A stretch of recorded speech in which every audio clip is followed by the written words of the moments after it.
Oke, bertemu lagi dengan channel TV Anime, yang membahas seputar anime teori atau spoiler keren dan fakta di anime One Piece.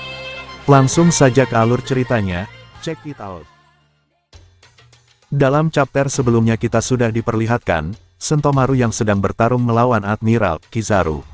Dan di situ pun kita diperlihatkan Sentomaru yang mampu menahan tendangan dari Kizaru. Namun, karena Kizaru belum bertarung dengan sungguh-sungguh. Walaupun begitu sekarang Sentomaru diperlihatkan mampu menahan salah satu serangan Kizaru, tetapi tetap pada akhirnya pun, Sentomaru akan dibuat pingsan oleh Kizaru. Walaupun saat ini Sentomaru sudah dibantu oleh beberapa pasifista Mark III, akan tetapi ingatlah, bahwa yang ia lawan sekarang adalah salah satu admiral terkuat, yang jika kita lihat dari segi kekuatannya itu sudah pasti tidak perlu diragukan lagi. Mengingat Sentomaru adalah teman masa kecil Kizaru, maka dari itu, Kizaru dengan sengaja membuatnya pingsan.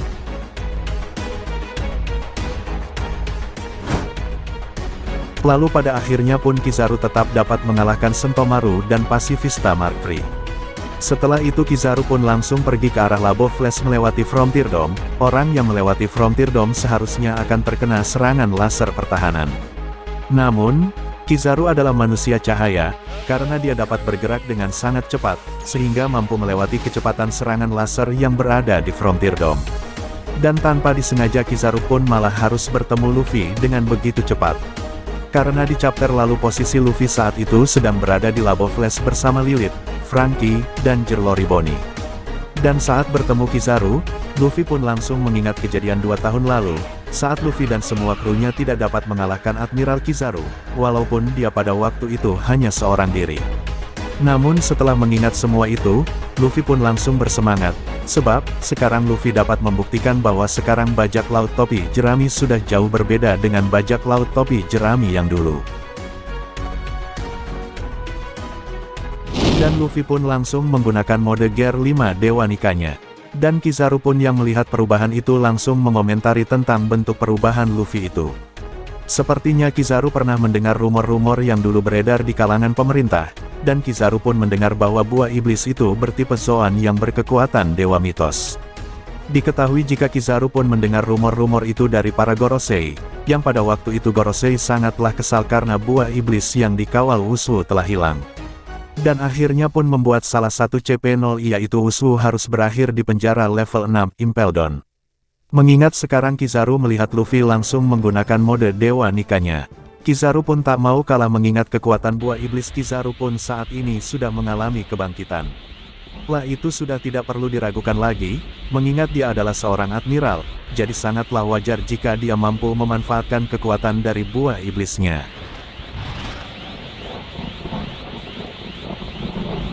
Dan Kizaru pun menggunakan salah satu teknik awakeningnya dan dia pun mengeluarkan beberapa cahaya dari dalam tubuhnya. Dan cahaya tersebut pun langsung melesat dengan sangat cepat ke arah Luffy. Dan Luffy pun langsung membuat benda-benda yang ada di sekitar dijadikan elastis, dan Luffy pun menggunakan itu untuk melindungi Franky, Lilith, Luffy, dan Bonnie. Teknik Luffy kali ini hampir mirip dengan teknik yang ia gunakan untuk mengembalikan serangan Bolobrit milik Kaido. Namun teknik kali ini Luffy langsung menciptakan tameng karet dari benda-benda di sekitarnya dan dia gunakan seperti perisai untuk melindungi dia dan teman-temannya yang berada di situ. Cahaya Kizaru pun hanya mengenai perisai karet itu, tidak mengenai Luffy dan yang lain. Tameng karet Luffy ini memang mampu menahan dan memantulkan berbagai macam serangan. Karena sebelumnya Luffy pun mampu mengembalikan serangan Bolobrit dari serangan milik Kaido. Setelah itu, Luffy pun menyuruh Franky, Lilith, dan Bonnie untuk segera memindahkan kapal, seperti rencana awalnya. Dan kali ini Kizaru pun menyerang lagi, dan kali ini Kizaru menggunakan serangan cahaya yang seperti serangan laser, tetapi kali ini Luffy menangkap serangan Kizaru lalu Luffy pun langsung mengembalikannya kepada Kizaru. Apa yang Luffy lakukan ini seperti Luffy menangkap petir, yang waktu itu digunakan untuk menyerang Kaido. Kemudian Kizaru pun langsung menggunakan serangan yang lain dari teknik awakeningnya. Kali ini Kizaru melancarkan serangan dengan sangat cepat, namun serangan itu pun dapat ditangkis lagi oleh kekuatan mode dewa milik Luffy dengan mudah. Karena Luffy menggunakan Kenbunsuku Haki yang sudah berada di level tertinggi, kemungkinan Luffy pun akan bisa mengantisipasi semua serangan dari Kizaru walaupun serangan tersebut dari teknik awakening buah iblisnya. Yang perlu diingat juga saat ini Luffy sudah memaksimalkan semua jenis haki di level tertinggi yang ia kuasai. Dan Luffy berhasil mendapatkan semua itu dari pertarungannya bersama Kaido.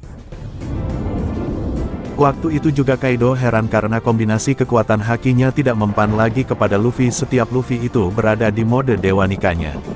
Karena sekarang Luffy sudah memiliki semua jenis haki di level tertinggi, jadi Luffy pun akan bisa bertarung dengan musuh yang kuat walaupun musuh Luffy itu pengguna buah iblis Logia sekalipun.